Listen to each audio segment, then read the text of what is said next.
All right. It's just the two nerds today. Yes, DJ, thank you for making time to come to your performance review. We're going to look back at your performance here in recent months, which mostly just includes Sea Otter. So how do you think it went? Let's just start with that.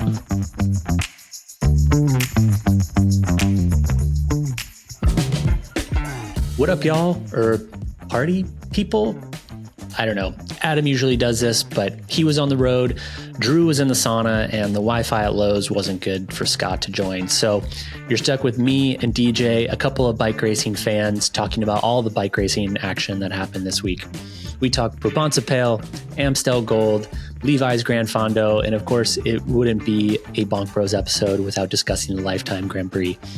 And we even get to some listener questions along the way without too many detours, which you'll be as surprised as I am that we got to that point. Anyways, if you like the show, head down to our show notes and support some of our partners that support us. You can head over to Bike Tires Direct and use code BONKBROS at checkout for a little bit of a discount, and or click the link in the show notes.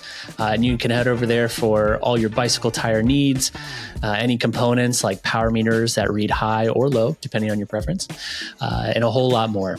And head over to silca.cc, use our code BONKBROS Gravel Season at checkout, and get all of your wax or hot component needs.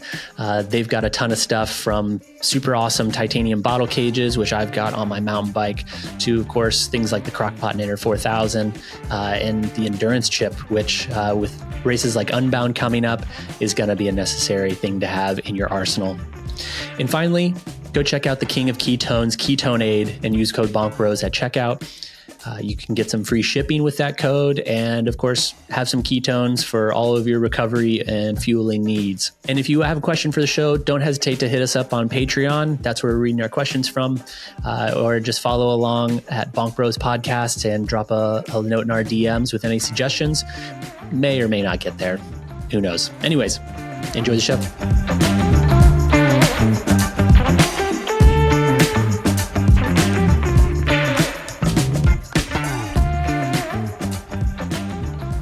Right. It's just the two nerds today. Yes, DJ. Thank you for making time to come to your performance review. We're going to look back at your performance here in recent months, which mostly just includes Sea Otter. So how do you think it went? Let's just start with that. Were you on the podcast last week? I can't remember. I was not, no. Oh, yeah. No. Yeah, let's just say you undershot the bar. Yeah.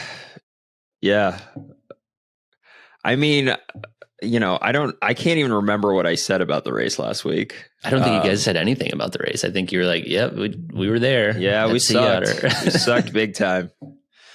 Yeah, I don't know, man. It's just like I just actually finished filming my race recap from Sea Otter, which I was not very motivated to do at all.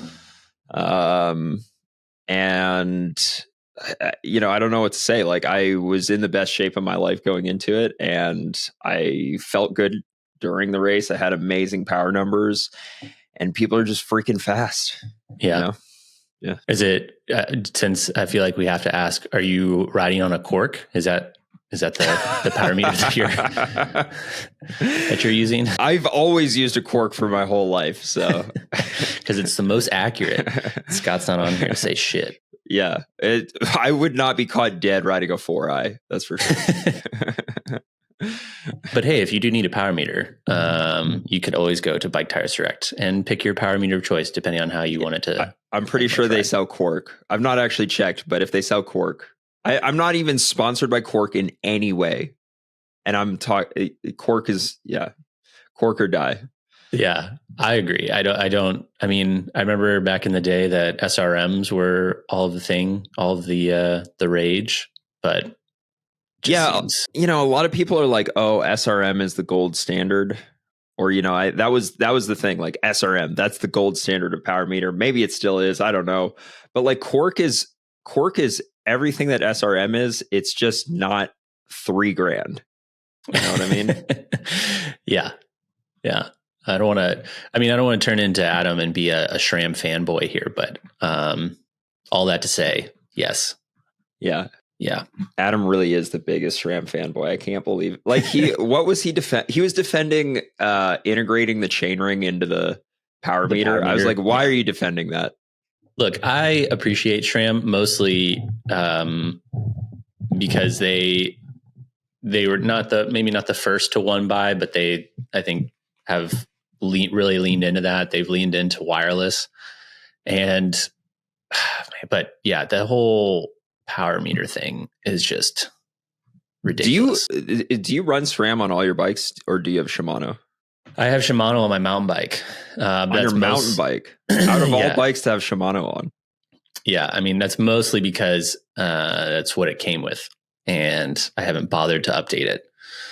I did update the brakes, but yeah, I mean I'm not doing like a ton of mountain bike racing, and SLX is just fine for my applications. With a cable? Yeah, with a cable. Ooh, a lot of judgment in that response, but that's okay. No, dude, the thing. So this is what I struggle with. Maybe you can maybe empathize here. It works just fine. I don't need like the highest performing thing. Mm-hmm. And I feel like on the mountain bike, again, for the type of riding that I do, cables are working. Yeah, actually, it's surprising how much I can empathize with that. I don't know, like a lot of my obsession with equipment is around stuff that will make me faster. And for so long, my general attitude towards electronic shifting was, well, is that going to make me faster? The shifting being electronic? No. Okay, well, I don't care about it. Like, I care about a chain being more efficient, but do I care about an electronic motor shifting my derailleur versus a cable? No, I don't care about that. But I will say I've been on electronic shifting for too long now, and I feel like I can't go back. Yeah, I'm kind of in the same boat where I have access across all of my drop bar bikes, and I really want it on my mountain bike. But again, I haven't. Man, it's just, I don't know. It's a hard like bullet to bite down on, because you're paying $300+ for a derailleur. Yeah. That I could stand on apparently, and it'll be fine. But it's not really. Okay. Can we, I'm also like, I know that transmission is the newest and best thing. I'm having a hard time justifying why transmission is better than, I guess, non-transmission, other than the fact that it's newer. Yeah. I don't know. We're missing the engineer on the show, so we can't really tell. But yeah, Adam, if he was here, he'd be defending transmission hard right now. But Adam, if you want to write in, join our Patreon, and you can leave a comment, and maybe we'll read it. Probably not. I do have listener questions up. Haven't read them, so that's par for the course. But yeah, exactly, from Patreon, where we read all of our listener questions. But I think like the justification for transmission is that you remove the derailleur hanger, right? So that's probably the weakest point of the back of the bike. Again, speaking with no engineering knowledge or experience, but I think that removing that means that you have a more stable and like fixed point with your shifting, which just makes it more crisp. So I don't know if I'm lucky or I'm careful, or I don't know, but I can count the number of times on one hand in my, let's see, 16 years of serious cycling that I've been doing, where I've bent a derailleur hanger during a ride so bad that I like couldn't continue the ride, or like really? Snapped a derailleur hanger or something. Yeah, I thought Pisco was so rowdy, dude. Yeah.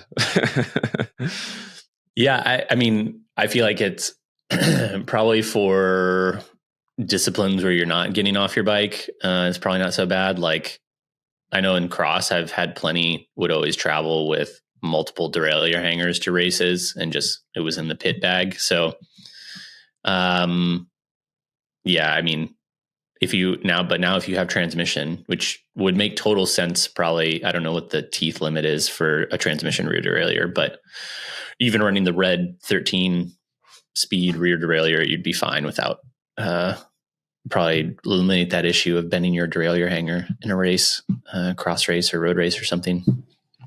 Yeah.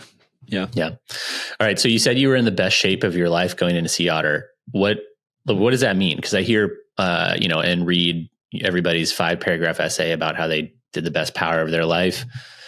But like, what does that mean? Are you just looking at power numbers? Are you going off vibes, time in the sauna? What are you basing that off of? You think I go off vibes?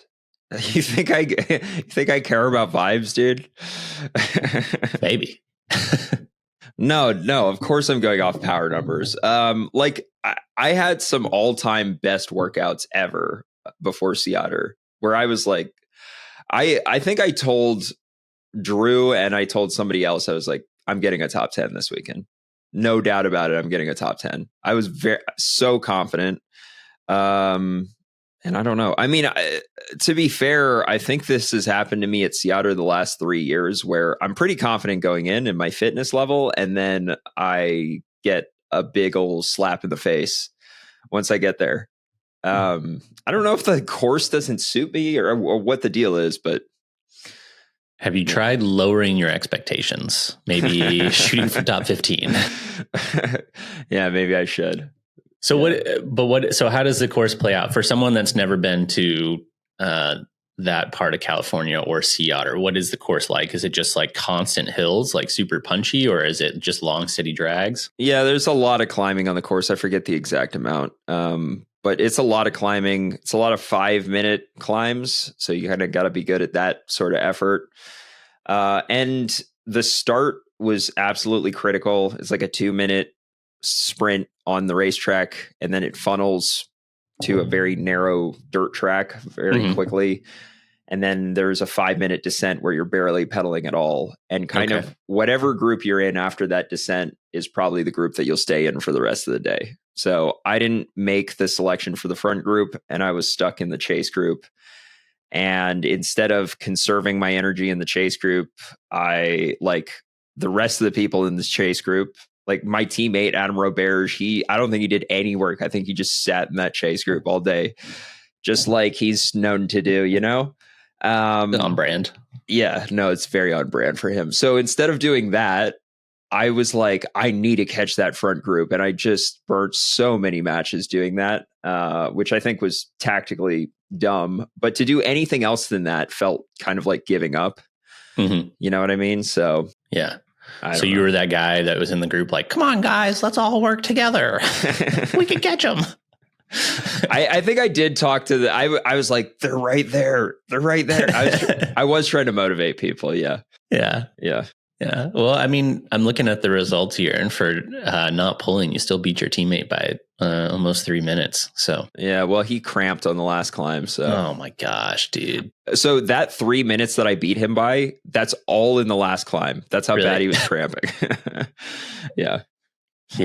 I mean, it seems like the course itself dictates a lot of like how well people do. Like, I mean, you see some of these guys that are closer up to the top, and they're all just like, I would say, have like an XC background or come with, just maybe better at that, as opposed to, I'm sure something like what's that one? Like a Leadville is just like long climbing for like an hour or more. Yeah, it did seem like, despite the fact that this was a gravel race, it seemed like the mountain bikers or the people that came from mountain biking did better in this race than the people that came from road racing. Yeah. Was it the same course, gravel and mountain bike? No. The gravel course was essentially the old Fuego XL mountain bike course, except take out all the single track sections. Okay. So gotcha. Yeah. Which do you prefer then? Having done 3 iterations of this race. Well, I mean, I've done better at the mountain bike race, so I guess I'm going to say mountain bike race. You don't have to. You could just say, I prefer. Before the race, I was like, oh, this is actually a fun course. This is actually a really fun gravel course. And I was looking forward to the race. And I think it is a fun course. it's not a typical US gravel course by any means. Like most US gravel courses, it's wide open. You're in the middle of Kansas. The scenery is the same. You see the cows. You see the one farmer every 20 miles. You have to do a 90-degree corner every 5 miles. Like, that's what we're talking about, right? That's typical US gravel racing. This was not like that at all. Like there was a bunch of 5-minute climbs. There was a bunch of cornering. Bike handling mattered quite a bit for this race, more so than a typical gravel race. And yeah, I mean, I think it is a fun course. But I think the thing with when it was the mountain bike race is that the Grand Prix has riders that came from road and riders that came from mountain biking. And I think the riders that came from road will always struggle in one of the mountain bike races, even if it's not very technical. And I think given the fact that I came from mountain biking, that played to my advantage. Gotcha. Are there any events that the roadies will do good in? I'm like looking at the list of events again. I mean, I guess maybe Unbound is probably the best one. Unbound's a good course for roadies for sure. I mean, Big Sugar is probably a good course for roadies, you know. Yeah, but there's some fast ascents there too. Like you still got to be able to handle your bike. Maybe not as fast as and wide open as Sea Otter, but you know, you got to be able to. Yeah. Drift. Unbound, like bike handling skill is, I mean, I'm not saying it's not a part of it, but it's very minimally a part of Unbound is bike handling skill. Like you really just need to be able to pedal for 10 hours hard. That's it. Yeah. And then I don't know, Schwam again probably fits closer to the Sea Otter aspect of it, where it's just like lots of short little punches, but group tactics and racing dynamics. I mean, do you feel like tactics this is something that gets talked about, I feel like a lot on this podcast and others, where you see the mountain bikers who are like averse to watching any road racing or employing any tactics? Is that kind of is that what you see play out in these gravel races? Like the mountain bikers just go to the front and ride hard and the roadies are happy to sit in. Dude, I was talking to Matt Beers after the race and he was like, shit talking Keegan. Is that what you were doing? No. He wasn't shit talking. You're like, hey bro, if you need a partner for next year, hit me up. Yeah. How much do you think Keegan paid Matt Beers at Levi's Gran Fondo to basically pull him up to the leaders so that Keegan could out sprint him? Oh, man, I don't know. I didn't. I missed that. I'll have to go back and watch the highlights of that one, but we can talk about that in a second. Yeah, we can talk about that in a minute. Yeah, we don't have the typical people on this podcast that usually send us down rabbit holes that are completely irrelevant. So yeah. So I was talking to Matt Beers after the race, and he was talking about how in these gravel races, when the pace slows down, like it just pisses him off so much. And he just has to go to the front and smash it. And I was like, yeah, you're a mountain biker. Yeah. Yeah, it is kind of funny to see how like the races play out, where you have those folks that just go straight to the front. They just are pulling hard and they're trying to I don't know, man, just trying too hard. It's usually a mountain biker, but sometimes it's Pete Stetina too. I mean, I guess it works if you're just way stronger than everybody else, that you can just do that. And I mean, clearly it worked for Matt because it didn't work because he didn't win, but he was just right there. I think I think a person like Keegan, it probably works. A person like Pete Stetina, it probably works if the field is weaker than him. Because here's the thing about a rider like Pete Stetina, just taking him as an example, he's not going to win a sprint. So he can't let it come down to a sprint. And if the course is not super hard, like if it's like a Mid-South type course, then he's probably not going to get away on a 30-second climb either, because that's just not a long enough climb. So his tactic almost always is just like wear down the field by making it as hard as possible. So every single time it climbs, he's going to go to the front and do 500 watts, which means you're sitting on his wheel and you're doing 600 watts, Yeah. So, I mean, if you have that ability level, then that's your tactic, I guess. I think if Pete Stetina did anything else at a race like Mid-South, he's got no chance because he's not going to do anything in the sprint. Yeah.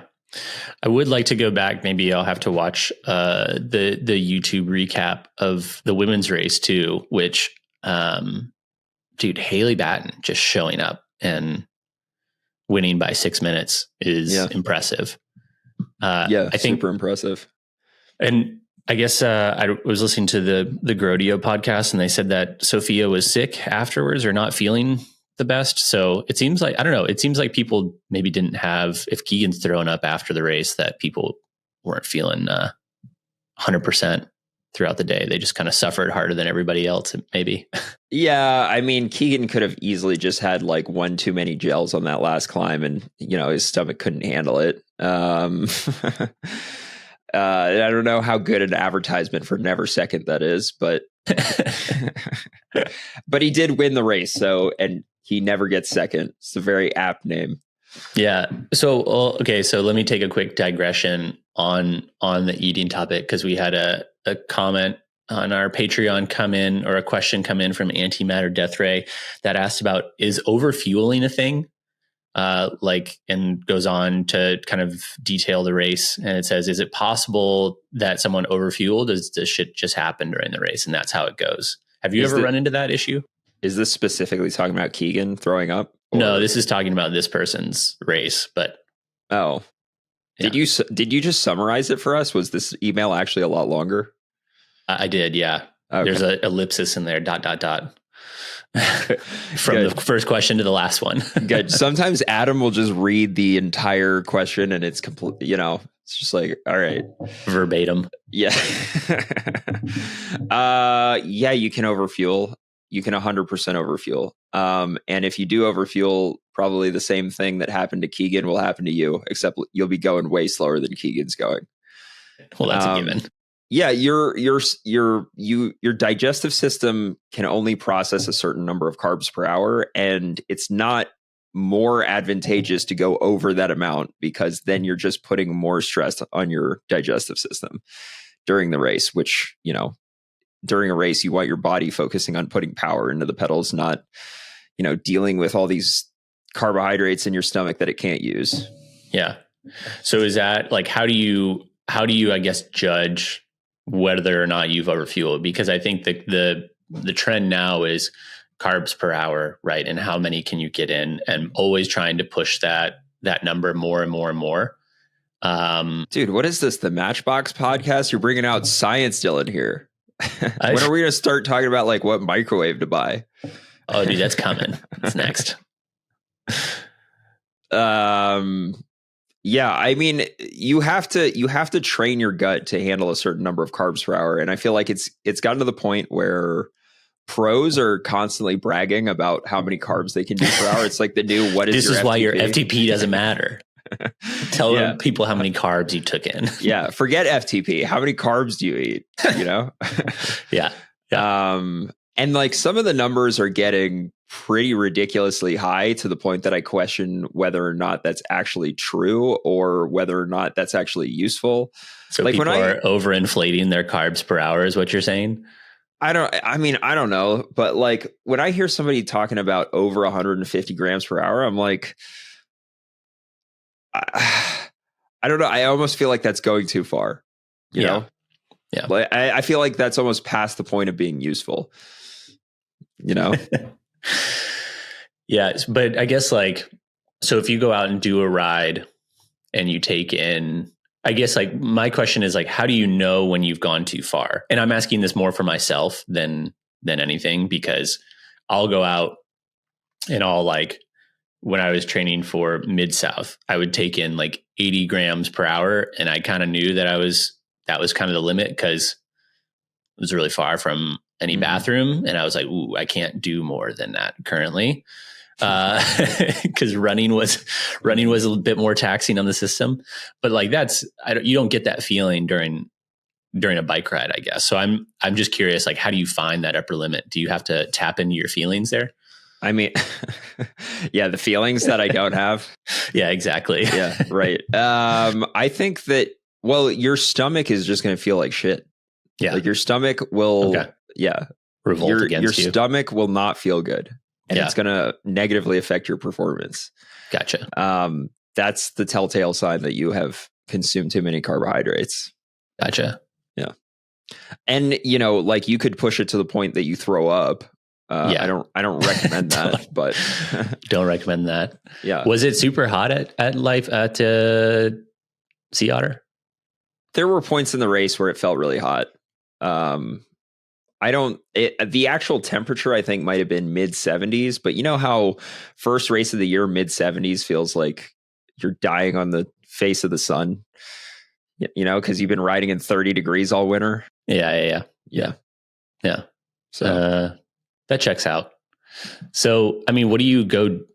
Well, hold on. I just want to say, so listening to that Grodio podcast and talking about Haley, I feel like you don't see it maybe as well. You see it sometimes when Chris Blevins shows up, but I remember having this moment where it was the first year that they did the UCI mountain bike race here in Fayetteville. Mm-hmm. And I remember showing up, I had like a pretty good cross season. I was like, oh yeah, dude, I'm going to finish on the lead lap of this thing. No problem.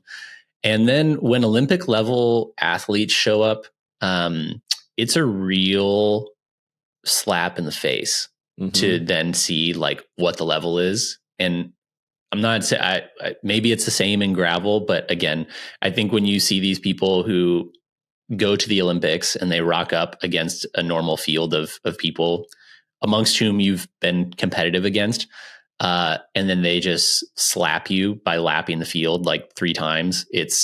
I don't know. It's a good reminder that like, oh, there's levels to this game and they are way above it.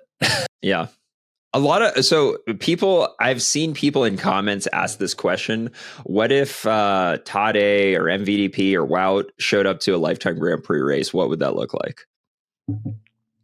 I mean, do they have to sit in, or like if it was Tade, he would just go off on lap 1? Yeah.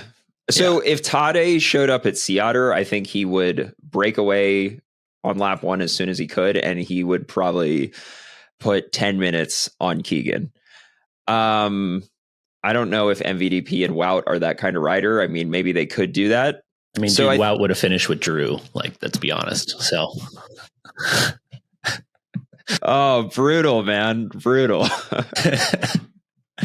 Yeah, Wout has not been having a good run at it. Well, I don't like I say that, but he's finishing on the podium or within sight of the podium, but it's just like, man, does he get second place or third place a lot? Yeah. I think, I mean, I don't know, it's so hard because I think that some of the American gravel races are very different from the European gravel races, just from the outside looking in. And so like when you watch something like Gravel Worlds and how it plays out as very much a team race on a circuit, I don't know. It's just different, I think. And it'd be interesting to see how well they adapt to racing gravel here in the US. Yeah. I think the one race, and let's take Tade out of this because I'm sure Tade's amazing at altitude and obviously he's amazing at climbing. Mm-hmm. Let's take Tade out of this. I think the one race where even a very high level World Tour rider would have a hard time winning is Leadville, because Keegan is a absolute freak at altitude. Yeah. I think like even if you put MVDP or Wout or even somebody who's like more of a climbing specialist at Leadville, I genuinely think they would have a hard time beating Keegan at Leadville. Partially because he's got that race so dialed at this point. Like he's done it so many times. He knows the climb so well. He knows the course so well. He's an amazing technical rider. So he's probably going to descend faster. And again, just being a genetic freak at altitude. Like I think there's very few riders in the world that can do what he does at altitude.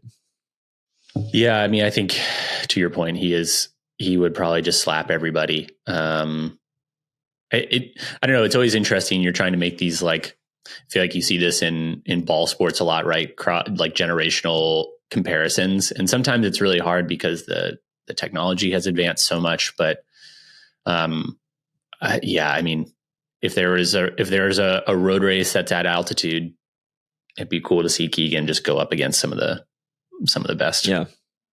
I think the thing about it being a road race is, I don't think Keegan has enough road race experience to save enough energy in the pack and all that. I think the thing about Leadville is like he knows that course like the back of his hand.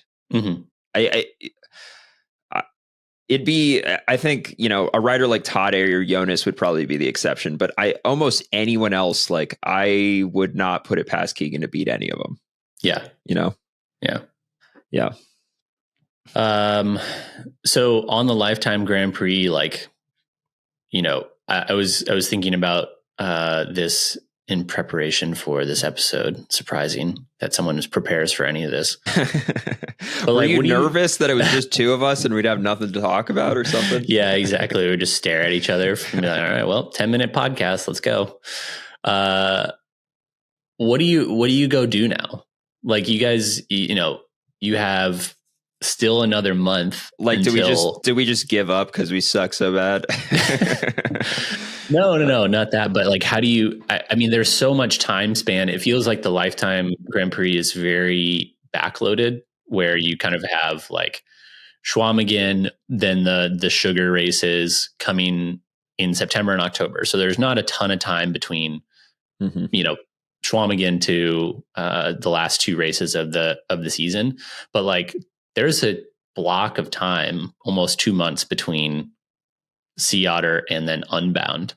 Did you guys just go away? I mean, do you do any racing, or is it just, well, I'm just going to go away and, live in the Pisgah National Forest and ride my bike? And I mean, that's basically what I do. There are some local races, which I may do, but honestly, I may not do one single race between Sea Otter and Unbound. I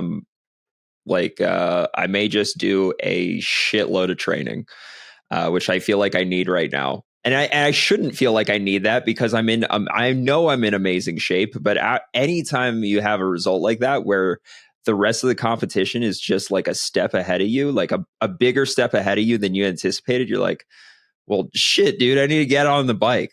And like, I think at this level, racing usually, for me at least, like if I'm constantly racing, I'm getting in worse shape because I'm having to taper for these races. I'm having to recover after the races. I think I may not be in the best race form because I think racing does get you in good race form, or it gets you used to racing. It gets you used to riding in the pack, it gets you used to following attacks and accelerations and all of that. But I'm in the best shape when I haven't raced for a while because I've been able to do consistent training. So I don't necessarily mind that there's a gap here. Yeah. And not every rider is going to do what I'm doing where they're just hiding in Pisgah, but like some of them did Levi's, some of them are going to do BWR, some of them are going to do Whiskey 50. Yeah. So Ethan asked us, do Drew and Dylan think that their training volume is so high that Sea Otter was too short of a race? I mean, Drew's only doing like 17-hour weeks, so it's not even that high. But. Drew, so I don't actually look at Drew's Strava. So I don't know. I can't verify this. Maybe he's just, talking a bunch of shit to me and this isn't actually the case. But Drew is claiming that like he hasn't had a single week under 25 hours in like the past 3 months. Like he's talking about how crazy high his training volume is. And I don't like the difference with me is that I will have super high volume weeks, but then I'll also have recovery weeks, like super low volume weeks. And I do that pretty frequently. So some of my weeks are crazy, but some of my weeks are very manageable. Like they're a recovery week. And I don't know, I think Drew's been more consistent on the volume than I have. And I think that in a lot of cases with a lot of athletes, that can be a recipe for feeling very flat on a race day. I am looking at his Strava now, and starting in January, the most I've seen is 29 hours and 27 minutes. So think there's some rounding going on here. I don't think that I don't think Drew's being 100% honest. Oh, 34 hours. Does he have any like super low volume weeks? He does, yeah. Okay. Yeah. 11 hours. Okay. FTP test. Don't even want to read these numbers. It's just embarrassingly low. Dude, I did an FTP test after like not doing, I just like went based off vibes for the last like 3 years. Mm-hmm. Dude, I think I'm just going to give up on cycling. Is it depressing? It's only, I mean, it wasn't depressing. Like I had pretty low expectations, but it's always depressing when, I mean, granted, I haven't really been training on either. So giving myself all the excuses, but yeah, dude, it's depressing when you have like, you know, the power that you could do like 4 years ago. And you're like, yeah, that's definitely still my FTP. And then you go out and do an FTP test with not great preparation and you like undershoot that by 40 watts. So that was like, that was super sick. Yeah. Yeah. Well, you know, at least your training volume, your super high training volume will be great for Unbound here. Yeah, one can only hope. I do think that Unbound is a race that suits me better because I find that in a longer race I'll do better relative to my competition than I normally do in a shorter race. Mm-hmm. And also, Unbound is just a wide open gravel road for 200 miles. There's nothing in that race like a long climb or some weird pinch point. Well, I guess there are pinch points, but they're not that crazy. Weird pinch point section that you got to put out. There's nothing in that race where you have to put out super high power for like 2 minutes or 5 minutes or something. It's this. Yeah. And I don't know. That's the kind of rider I am. I like to chug along at 300 watts for 10 hours, I guess. So do you feel like of the races, this was a question that John wrote in, do you feel like of the races in the Lifetime Grand Prix that Sea Otter there's a higher importance on skills and pack racing and like cornering, or is that not as big of a deal in a race like Sea Otter? Well, skills and cornering probably, yeah. Pack racing, I mean, I think the biggest pack race is Unbound. But also Schwamigen's like, it's a surprise. Schwamigen's surprisingly a pack race. Yeah. Pretty much the whole time. Yeah. Same with Big Sugar. No, I mean, yeah, Sea Otter's not more of a pack race than any other Lifetime Grand Prix race. But skills and cornering, I mean, sure, you could say that about Sea Otter. Yeah, it feels like in a race like Unbound or Leadville Leadville, you have to have, I think, some skills to be able to descend. Mm-hmm. But it seems like those are just races of attrition. And if you make a mistake in a corner, you have so much time to kind of make it up in a race like Unbound that you can sort of mend the situation yourself. Yeah, sure. Yeah. Did you watch Levi's Grand Fondo? They actually had a live stream. Yeah, I actually did watch Levi's Grand Fondo. Surprise. All right, well, give us the whole thing. Give us a breakdown, because I only saw the clip. I was really surprised when Scott was messaging us that they had a live stream. That's pretty sick, with some legit announcers. Yeah. So the first thing that I want to say just about Levi's Grand Fondo in general. So I know the race has been going on for 16, or the Grand Fondo. The Grand Fondo has been going on for 16 years or something like that. I'm probably misspeaking, but whatever. That's fine. You know, we don't do research on this podcast, so don't roast me in the comments if it's actually 17 and a half years. I don't, you know. So the Grand Fondo has been going around. It's been around for a while. The pro race only started last year, and they call that the Growler. I guess the thing that irks me so much about that race, and the reason why I haven't even considered doing it, is because it's got the word Grand Fondo in the title of the race, and I cannot bring myself to like prepare and take a Grand Fondo seriously. And I know that sounds elitist. I know I'm trying not to sound elitist right now. I'm trying. It's not, but I can't take it seriously, man. I know there's so much prize money on the line. And here's the thing, like I almost feel like the race, like the race has quickly, within the last 2 years, all these pros are showing up. And then all of a sudden you're like, whoa, dude, Levi's Gran Fondo is now like it's like the next SBT or something. Of course, it's a road race, not a gravel race, but all the gravel racers show up for it. And it's like, holy, I almost feel like it's been around for so long, and then they just like dump money into it, and all these pros show up. And the thing I'm coming back to here is like, oh man, I just wish they would take Gran Fondo out of the name. Like yeah. Maybe Levi Leipheimer is a listener, and he'll reconsider naming his event and take Gran Fondo out so he can get the top pros to show up. Am I crazy right now? Like, what do you think? No, and again, this is kind of, I don't know, what's sub tier elite, sub topper elite take. I mean, I too have never understood the point of Gran Fondos. Like, there's charity bike ride, there's racing, but then somehow a Gran Fondo like fits in between, like what were the races that it was like the Haute Route or whatever that had like the timed segments? Yeah, which a lot of Gran Fondos do time segments as well. Not all Gran Fondos, but a lot of them do that too. But that's just an enduro on the road. Like, it's not like you're sort of like, okay, let's just try to go fast downhill. Or on the road, it's like, who can go fastest uphill? And it's like, well, this is just chasing Strava segments. It's not actually like a race. We're testing. I don't know. I too have never understood the Gran Fondos and why people like, it's just a glorified group ride with some swag, and you have to pay to enter.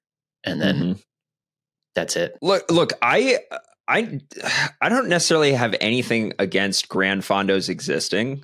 I have nothing against Gran Fondos existing. Gran Fondos are great, and a lot of people enjoy Gran Fondos. I got no issue with that. I think that I'm just saying, if pros are showing up to a Gran Fondo and like talking about how it's, this race is such a big deal, I'm like, yeah, but Gran Fondo's in the name. Like, what do you mean it's a big deal?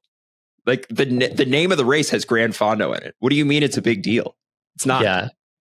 And it is a big deal at this point because so many, like, the competition really dictates the race, and the competition of that race is absolutely stacked at this point. Yeah. But I have such a hard time getting over the fact that Gran Fondo is in the title of that race. Yeah. I mean, again, it is a very like elitist take. So that's par for this podcast, that we just don't understand anything that's like, that right. The normal public would do, that people could enjoy, actually just riding their bike with a group of people. But yeah, I mean, I agree with you. I'm just kind of like, I just do a bike race. Like it has never made sense to me, the Gran Fondos. But I say that because I just someone that likes racing bikes.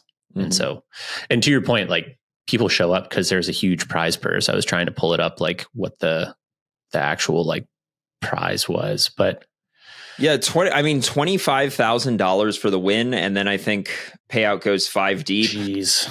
So, I mean, that is $25,000 is what you win for winning the entire Lifetime Grand Prix, or close to it. I think maybe it's a little bit more, but we're talking about an entire season of the most, like, the biggest off-road races in the US versus this one day. $56K is the total prize purse, but it's split between men's and women's with, like you said, 25 for first, 15 for second, 10 for third, even 10th place gets $1,000. Dude, Drew would spend $5,000 to get 10th place at this race,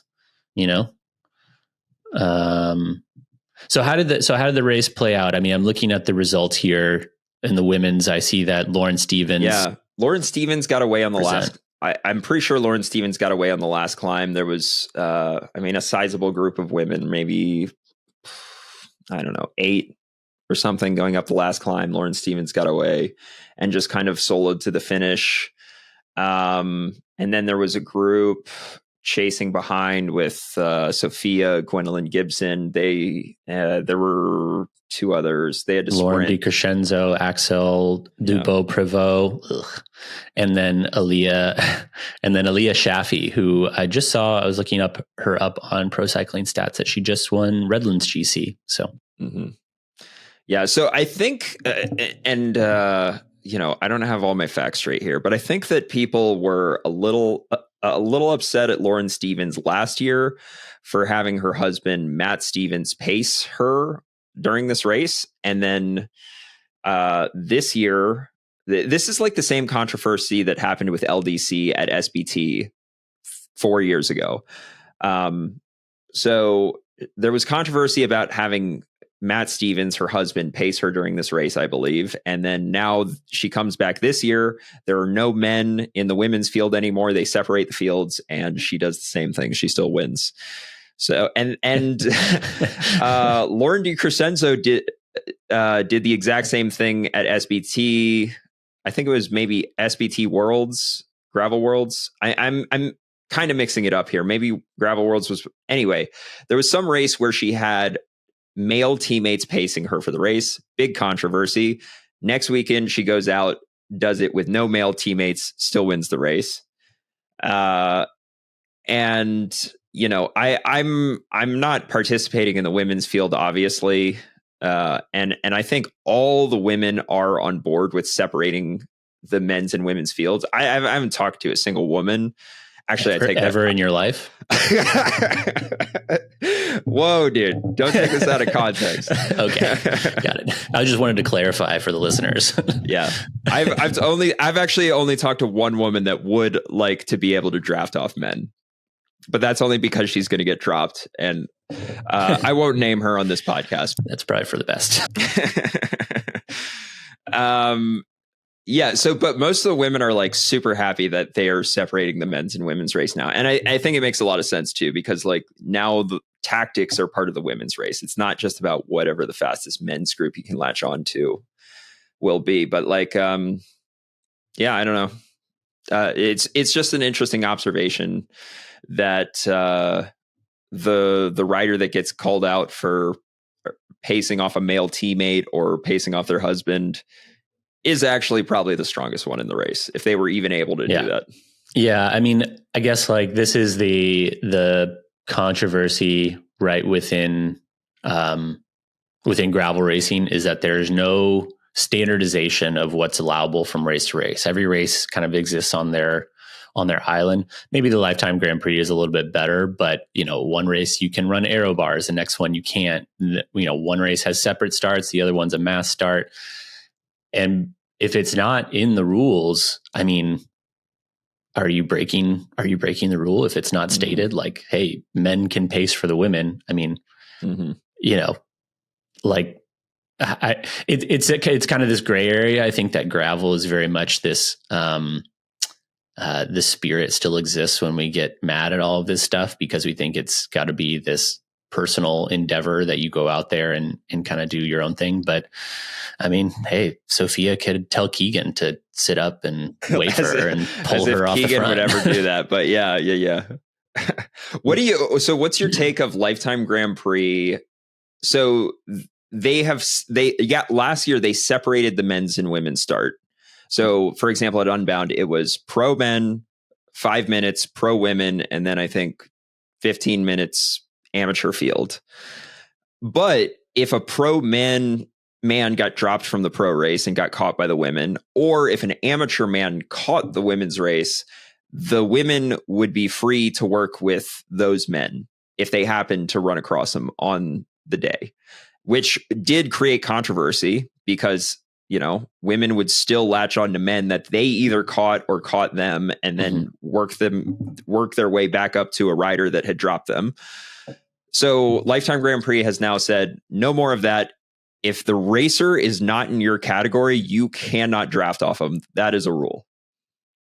So it's just becoming triathlon then, like a no draft triathlon, where you're just going to have these people riding on either side of this gravel road, probably endangering themselves more on these farm roads, just riding side by side. Like, I mean, I understand it if that's what the women want and they want that fair, equitable race, then yeah, for sure. Like I guess I'm not against it. Of course, like you're always going to have people that don't know that rule and they don't pay attention. Yeah. And so like the women might come up on a guy and that guy just might start jumping in the pace line. And instead of like, if you get lapped in a race, like a road race, say, and you can sit on the back of the group, like you can't influence the outcome of the race, but you're more than welcome just to sit on the back, which like, you know, if I were a guy that got caught by the elite women, I'd be like, yeah, I'm just going to sit on the back of this group. I won't do any work, like, but I'll ride on the back. But the whole idea of like no drafting, I think it just opens up this, you know, Pandora's box of now you're going to have people accusing this, you know, someone of that, or not that they will, but just the potential is there of saying like, oh, well, the only way that you caught back up was because you had this guy in your group and he must have been pulling. Like there's a lot of potential for finger pointing that can come in. And that part is just, I don't know. It's just like, if we want the race to kind of play out, then, and obviously like if you're a guy and you get caught up by the women's group and it's a second group of women that you're racing with, like, yeah, probably don't pull, like just sit on the back of the group and ride. But again, I think just like having one group over here and then these group of men over here, it just doesn't kind of make sense to me. It's like having, it's not very organic. No.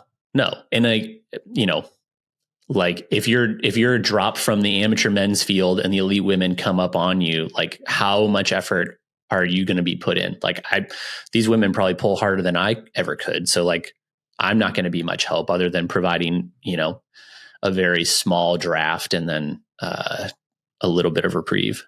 So let me give a counter argument here. And this is a hypothetical that I'm putting out here, but this hypothetical has played out in the women's race and Lifetime Grand Prix races. There's a woman off the front, and it's towards the end of the race. That woman is probably going to win the race. But then there's a group of maybe 2 or 3 women, and they're working real hard to catch her. And then all of a sudden, a group of 5 amateur men come blowing by them, going way faster. And that group of 3 women latches onto these men. And then they end up catching that woman in first place. And all of a sudden, that woman in first place has to sprint with the other women. And her sprint's not that good. And she doesn't win the race. And her not winning the race was entirely dictated by this group of amateur men that just so happened to fly past the women's race. That sucks. That totally blows. Yeah. You know, just that woman should just have a higher FTP. I'm kidding. Do not. It is just a joke. Yeah. I mean, if you put it that way, then like, yeah, it does suck for sure. I think, but again, like, I don't know. There's no right. The only way to solve this issue is to have the elites race on a separate day than the amateurs or on a totally different course. Right. Like there's no way that you can, because if you start the women first, and then the elite or the amateur men after them, there's a high probability that some of the amateur men could catch up to groups of the women's elite race and then, kind of affect maybe not the front of the race, but the middle part of the podium, what have you. Even that scenario that you just suggested could play out. So it's like, I think the easiest solution is just have the elite race on a separate day, like you guys did at Sea Otter, right? There was races happening all week, but you had your very specific race and you guys went off on the same time, right? It wasn't like the women race in the morning and you guys raced in the it was, we were on course at the same time. It was because actually we started at a completely reasonable time. I think it was 10:30 race start, 10:30 in the morning. Yeah. So we didn't have to start at like 7 a.m. or something crazy like that. It was very nice. I liked it. Yeah. If only more gravel races would start at reasonable times. That's what I'm here for. Races that start at reasonable times, not 6 a.m. It's always going to be an issue until, again, I think the easiest solution is just have the pros race on a separate day. that's the most equitable solution there. Every year we just drift farther and farther from the spear to gravel. You know, pros used to race with amateurs. Like if you were an amateur signing up for Unbound, you could race right alongside Ted King. You'd be like, that's Ted King right there, and I'm some joker with a FTP of 2 watts per kilo, and I'm riding right next to Ted King. This is getting oddly targeted at me, and I'm just not. I do not approve of this message. Yeah. I mean, I think that, I don't know. I do wonder on that point, like how many people were stoked to be riding with, like next to the pros. Like, I don't know. Is that like a thing that was like a selling point of like, oh, I can line up with Dylan Johnson at a race? Well, maybe not Dylan Johnson, but there were some people that got off on that for sure. Yeah. There were some people that were stoked to be racing with pros, like in the same field as pros, for sure. And then, you know, if they're not even racing on the same day as pros, I don't know. I'm in agreement with you, though. I almost wish that they would do like the same thing that they do with Paris-Roubaix, like the amateur race Saturday, the pro race Sunday. I feel like that would make a lot of sense. Yeah. And so just to be clear, you called the women's amateurs because they're the only race that goes on Saturday. What? You're putting words. Do you say Paris-Roubaix? No, am I wrong here? Paris-Roubaix doesn't do an amateur race on Saturday? They do the women's race on Saturday. Oh, dang it, dude. Clip that up. That's not what I meant. What race does a race on Saturday, the amateur race on Saturday and a pro race on Sunday? Is that Flanders? I mean, Sunday is the women's and the men's race. Paris-Roubaix splits the days. But they do have their sportives that go like the week of, I think. Gotcha. Okay. Yeah, if not the day before. So it's, just obviously giving you shit. But I don't know. Maybe someone will solve it. But it's a huge lift, right? If you have to then coordinate resources to, be at intersections, to staff feed zones, and it's across 2 days. It's a bigger lift. You have to have staff for 2 days, not just 1 day. Yeah. So the men's race came down to a sprint in Levi's with Keegan Swenson taking the W again. Yeah, obviously. So, but it was actually, I wasn't into the race before because it said Gran Fondo in the title. But when I was watching it, I was like, okay, this is actually very interesting because there was a breakaway up the road and the breakaway had completely splintered. And I'm forgetting the 2 riders that were battling it out at the end that were in the breakaway. I'm forgetting their name. I'm sorry, riders. You deserve a shout out, but I can't remember your name. They were on the podium. So if you have the results list in front of you, maybe you can give them a shout out. Con McDumphy and Marcus Shelton. Yes. There you go. They were up the road and Matt Beers and Keegan reeled them in like, I want to say the last mile of the race. Like it was really close. Really close. McDumphy was off the front solo. And I think he got caught with like maybe a mile to go and then had to sprint it out. So, yeah. Yeah, it looked like from the clip, Keegan went long. And sprint. Yeah, like I know Marcus Shelton has a young guy that I think has a mountain bike and that did a little bit of cross. Like it's probably got some pop. But if he was off the front, I don't know. Typical, didn't watch the race, but hey, let's recap what happened. Did you watch Amstel though? I caught the highlights of Amstel. Dude, who's the real fan now? Yeah, I was unfortunately out of actually, I think I was in Colorado and I woke up a little bit late. So I caught like the last 2K of the men's race. Here's a question though. Is it fair for the elite men if, you're off the front and then Matt Beers and Keegan come steamrolling behind you and then affect the outcome of the race? Is that similar to what we were discussing with the women? Should Matt Beers and Keegan have the separate start? Should they be allowed to do that? I don't think so. I think that's unfair. I agree. I agree. Should have a separate start, 10 minutes behind the field. So interesting that we had the conversation about men influencing the outcome of the women's race, because Amstel is a race that is notorious for being influenced by motos and lead cars in the race. I don't know if you remember that 2019 victory of Mathieu van der Poel, where he closed some ridiculous gap and he outsprinted, who is it? Alaphilippe and who was the other one? Flug, not Flukiger. No, what's his biker? Yeah, dude, I can see his face. Used to be a mountain biker, Danish dude. Anyways, I'll look it up here in a minute. It's okay. We know you're a fan of bike racing. You don't have to prove it. Yeah. That was one. Okay, well, hold on, because I have it. Jakob Fuglsang. That's right. Yeah. That was one where Van der Poel and I just closed the results, so that's cool. They allegedly got some drafting from some motos or team cars. I don't know, just a nice segue here, because in the men's race, I mean, you had like Pogačar off the front, and I don't know, I didn't see the race, but I know those tiny little Dutch roads around Valkenburg are.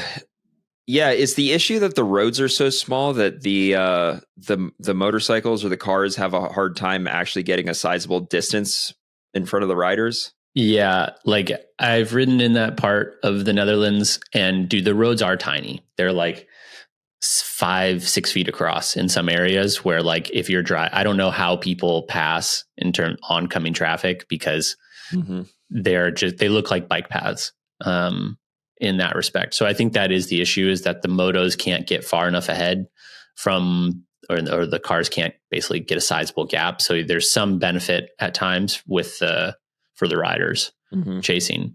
But I mean, what you were talking about with the elite women, I don't know, that scenario that you posed, did that happen in the men's race with Tadej off the front? If it did happen, I wasn't aware that it was happening while I was watching it. Okay. And I don't know of anybody talking about that after the race either. So I can't, while I was watching it, that didn't seem to be the case. In fact, I think this was like a very rare scenario where, I don't know, Pogačar just was tired.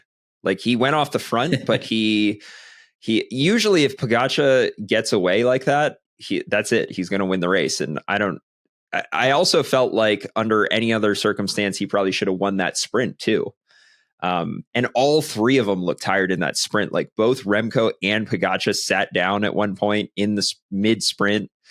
So I don't know. I kind of feel like he was just tired. And it was also crazy too, because there's that last climb. What is it? The Cowberg or something? Did I get that right? You did. Yes. Wow. Yeah. So they're going up the Cowberg, and I'm like, okay, well, Pogačar's going to attack. I'm just waiting for Pogačar to attack. It's going to happen any minute now. And they just like soft pedal up the whole thing, and no one does anything. And I was like, oh my, what just happened? Yeah, I turned it on with 2K to go, and all I saw was just Tadej, like Remco trying to flick Tadej, and then it was Matthias Skelmoza that would just come to the front, and couldn't tell if they were like actually riding tempo or if they were just sort of soft pedaling.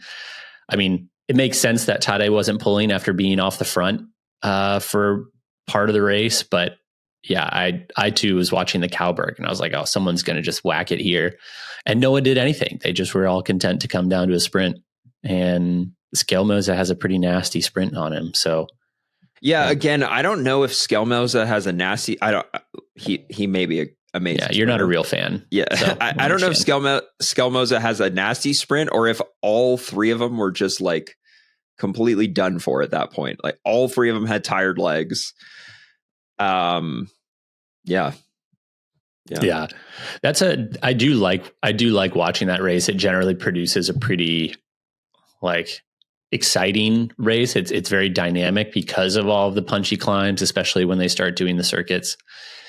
close to the finish. But yeah, I too was very surprised that Scalmoza came around. Most guys, I think they would just maybe not resign, but kind of resign to being third. They'd just be like, I'm just happy to be on the podium at this point. Yeah. So I don't know. I don't know if you're the kind of bike race fan that roots for certain riders. Well, clearly you root against Tom Pidcock and PFP, but I don't know if there's certain riders. I don't know if there's certain riders that you actively root for. I don't necessarily actively root for any particular rider, but when Scalmoza won, I was stoked because I personally love to see the underdog take down the big dogs. Yeah, I mean, I'm the biggest PFP fan there is. Just sing her praises, so I always just want her to have the best. Same with Puck Petersa, just big fan of hers. Yeah, I mean, it's like, I think it's exciting to see the underdog win because, like, it means so much more to a guy like Matthias Scalmoza to win Amstel Gold than like Tadej or Remco. Not to say that they wouldn't be stoked to have that win, but they're just like, Remco just beat Wout in a sprint, 2 days before. And he, obviously he wants to win as much as possible. These guys are competitors, but you can just see how much it means to Matthias when he's like, it's not just another race. He won a big, like, semi-classic basically. And yeah, I mean, I like you don't necessarily actively root against people, but I do want to see exciting and dynamic racing. And if it was just Tadej soloing off the front again, like when he just went off the front in Flanders, I mean, it was exciting, but you were kind of like, yeah, okay. And, there's not as much guessing or wondering of what's going to happen at the finish like there was at on Friday, which Brabantse Pijl, and then at this race where you're just like, I don't know, Remco let it out on Friday and he won the sprint, and Tadej has a good kick, and so does Scalmoza. So I don't necessarily actively root against people. I have people who I'd prefer to do well, but I don't actively root against them. I was also very surprised that Remco won that sprint against Wout. Wout in his, because I feel like 9 out of 10, maybe 99 out of 100 sprints, Wout versus Remco, Wout should win. Oh yeah, 100%. In his interview after the race, he didn't even necessarily sound disappointed. In fact, the interview asked him, are you, not in these exact words, but essentially asked him, like, are you disappointed with this? And he's like, I can't be disappointed.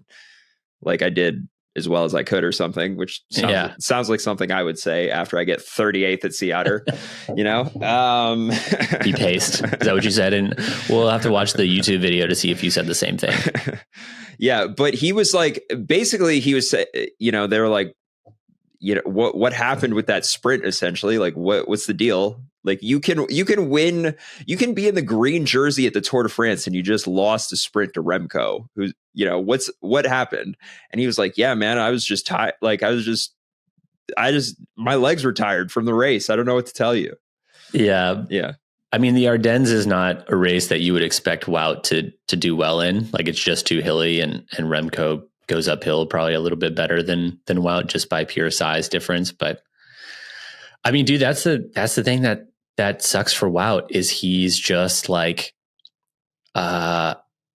he's just, like I said a couple episodes ago, like, it feels like he wants it too bad. Like, he's feeling the pressure of being the hope for Belgium to get a big victory in something like Paris-Roubaix or in a Flanders, right? Because we've talked so much like, oh, he's just built for this type of a race. Like, he should win. And I think he feels that pressure, and then he gets second and it's like a disappointment, and we're like, oh, well, is he washed? And in fact, Steven asked us, he said, question for the pod. Dude, your transitions to these questions is insane, man. Like, you put Adam to shame. Yeah, dude, suck it, Adam. So This Steven here is a Wout Van Aert fanboy, which I mean, I guess is like being a Dylan Johnson fanboy, just like somebody who gets middler results. Given his results this spring, do you feel like he's at a point in his career where he needs to pick a path, either drop a few pounds and worry about Grand Tours, or bulk up for cross and the spring classics?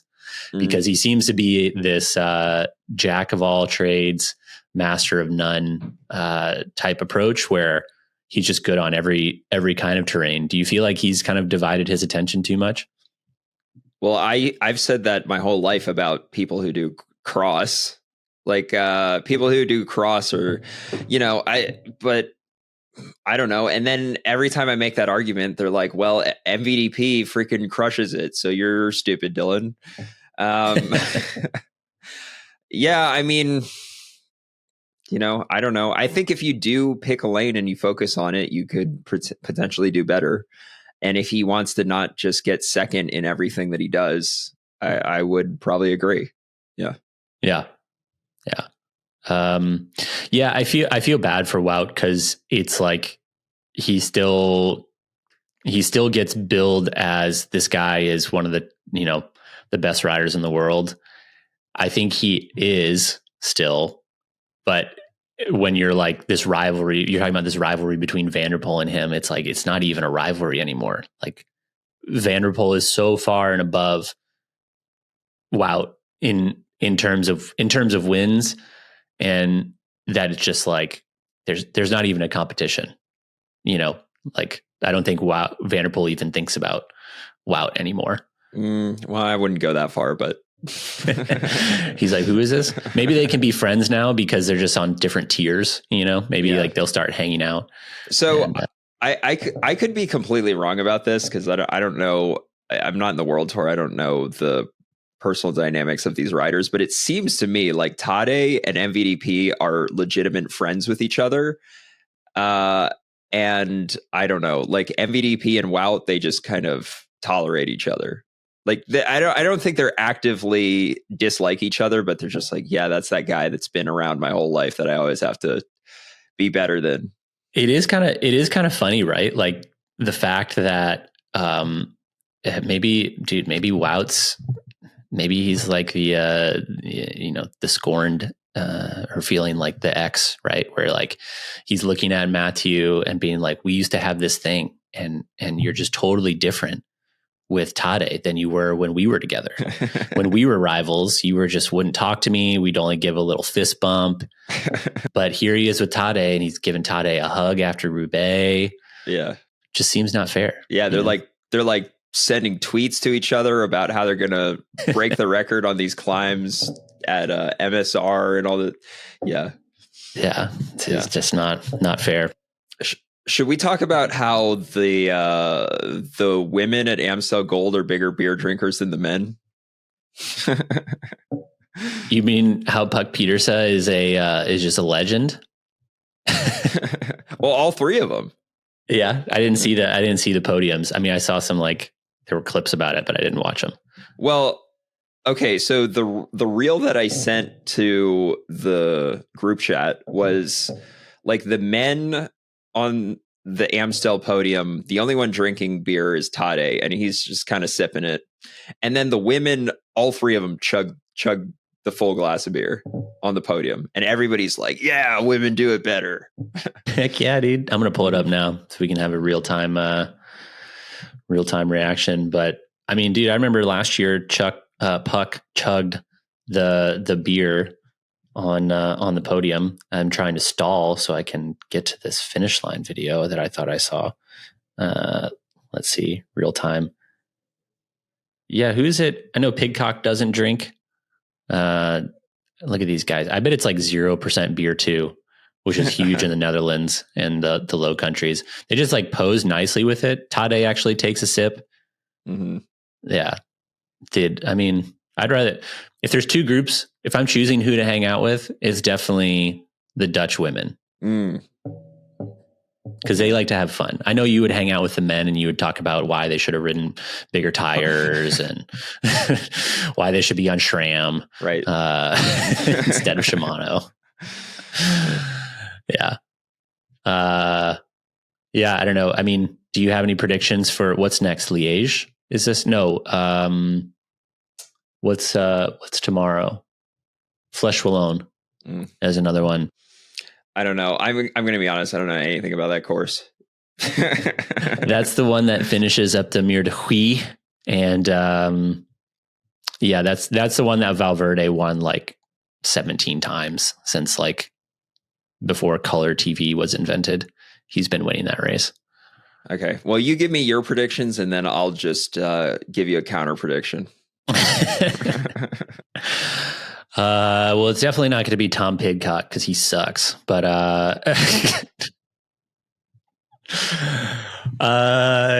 yeah, I mean, dude, I don't know. It's hard to. If Tadej starts, like, it's hard to look past him. I don't think I would pick Tadej for this one because I think he's been racing so much this spring. I would hope that he just takes a break at this point. Yeah, it looks like he needs a break. Yeah, and with LBL, like on the weekend, Liège-Bastogne-Liège, I mean, it's hard to be like, yeah, dude, you should definitely do this Wednesday race, which I feel like he's just doing because he's in the World Champs jersey. Like, do you think Tadej, if he hadn't won World Champs, would do Roubaix this year? I don't. Well, like, you think he just wants to show off that jersey as much as possible while he has it? I mean, I think it's like respect for the jersey, right? And just showing, I mean, he is like, I think at some point in his career, he would have done Roubaix, but I think it means more to do it in the World Champs jersey and to come second. Yeah. I mean, you could be onto something there. Yeah. Definitely onto something there. Okay. Look, I don't know who's in this race, but I can tell you for sure that my predictions are PFP and Tom Pidcock. That's a terrible take. I don't know why anybody would choose either of those people.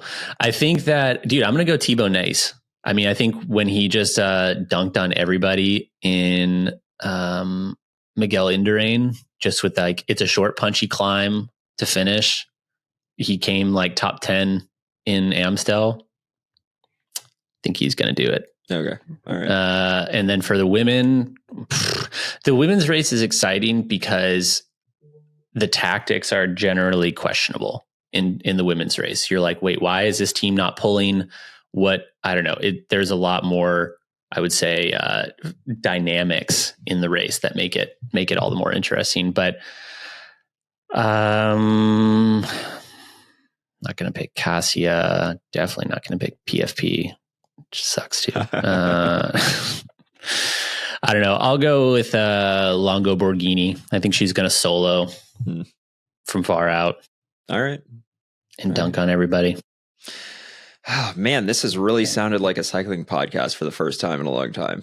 Yeah, I mean, we're all just doing this because Drew said we weren't supposed to be a cycling podcast and we needed him to be successful. So clearly it's going to be our most popular episode. Yeah, I don't know. Leave in the comment section down below. Like, do you prefer when it's a cycling podcast or do you prefer when it's not a cycling podcast? And we talk about what dishwasher Scott needs to buy. All right. Well, speaking of not a cycling podcast or being a cycling podcast, Calvin wants to know, would you get facial prosthetics surgically embedded to have a more aerodynamic face? Me specifically? Is that a question for me? Yeah. I think, honestly, at this point, I know I need maximal gains, not marginal ones, but I would consider it. I would consider getting some better cheekbones, some more aero cheekbones here. The question is, like, what kind of face is more aero?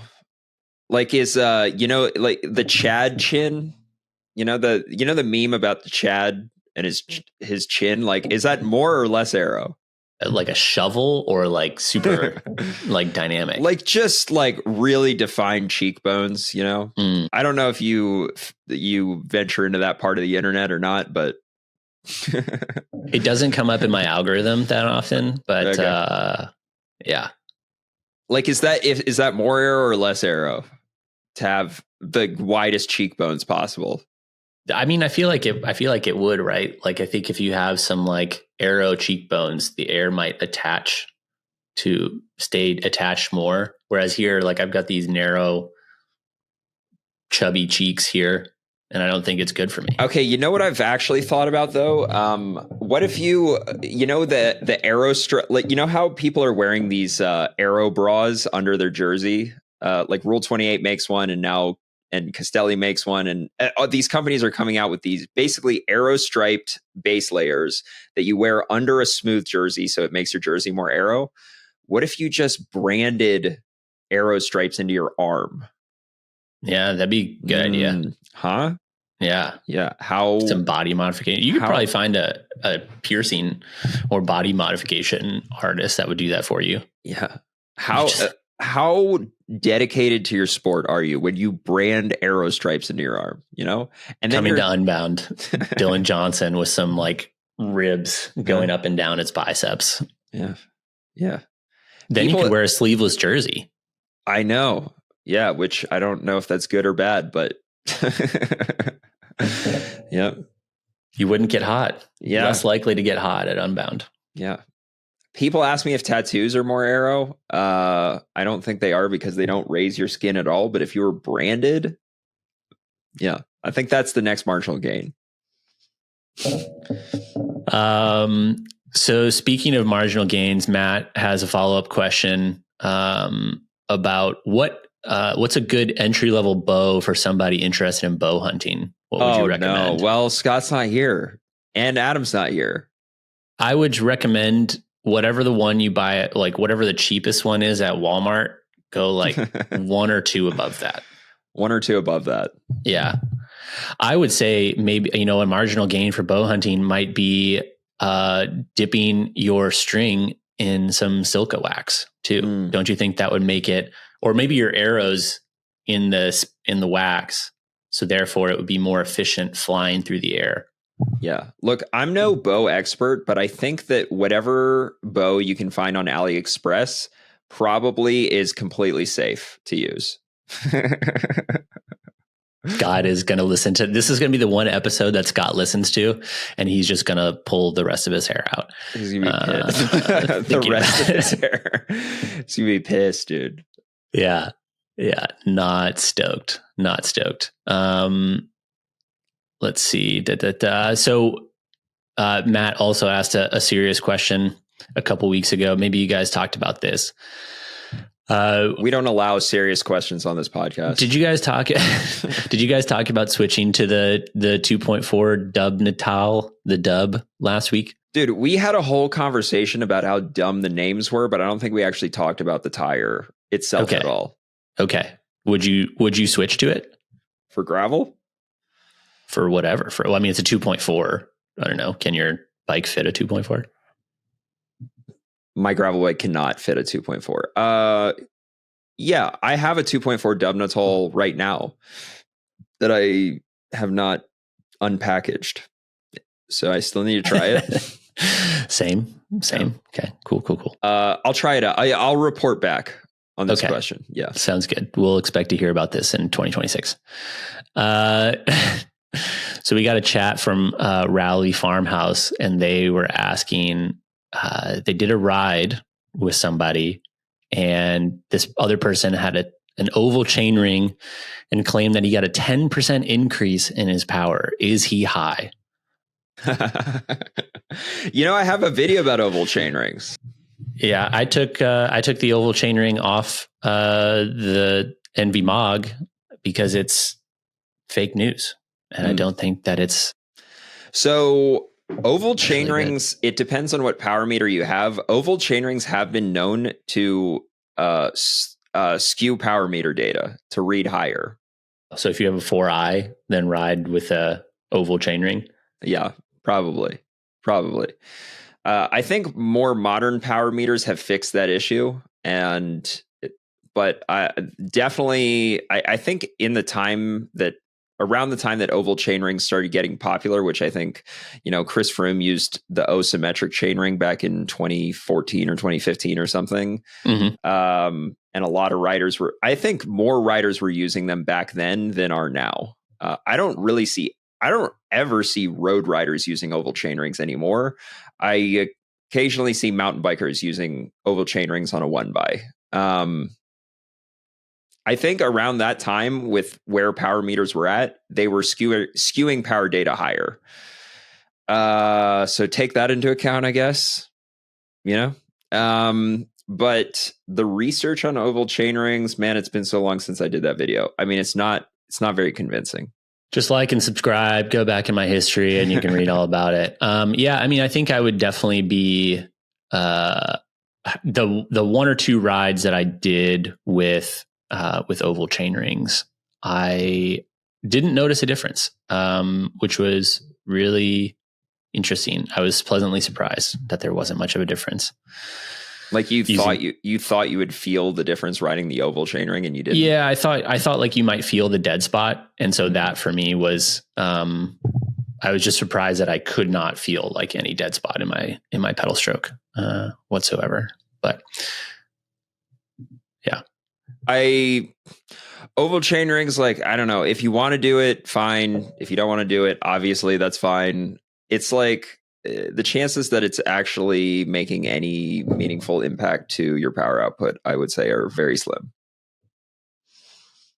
Yeah, but with that said, if you do want to buy some oval chain rings, you can go to Bike Tires Direct. They probably have some on there. For sure. I know they have some on there. Which, speaking of all these race predictions, I got to send you some KETONEAID. Kind of sucks. Yeah. You got to send Adam and I some KETONEAID. All right. Well, Adam's not here, so maybe because he didn't pick, then I automatically win. So therefore, for Flesh Wallone, so therefore I don't have to send him any. But I guess if PFP or Tom Pickup wins, this, some Dizzle math right now? Yeah, dude. Exactly. Exactly. Some Dizzle math. Yeah. Yeah. Should we wrap it? I think that's a good. I got a bike ride in the rain I got to go do. Oh, okay. Well, we did have a question from David about building on a trainer thing, but maybe after you do your trainer ride here, we'll talk about that next week. Building on a trainer. Building out a space for the for a trainer. Oh, yeah. No, I'm the wrong person to ask about that. You need I don't know. Do you ride the trainer a lot in the winter? No, I don't even ride, dude. Okay. Who on the podcast rides the trainer a lot? Adam? Yeah, okay. Drew. All right. As well. Nah, Drew doesn't ride that much on the trainer, I don't think. He only does if his teammate's doing it. So yeah. We'll ask Chase to get back to us on that one. Yeah. Perfect. All right. Well, thanks for jumping on, having a productive. This is probably the most productive episode. Comment if you want us to delete everybody else out of the group chat and just do this every week. Yeah, I don't know if it's more or less entertaining, but we certainly get through topics a lot more seamlessly. Yeah, after Drew said on Matchbox that he just skewed the conversation to talk about what he wanted to talk about, I was really glad that we could talk about the things that were actually meaningful. All right, dude, have a good bike ride. Yeah, I'll catch you later. See ya.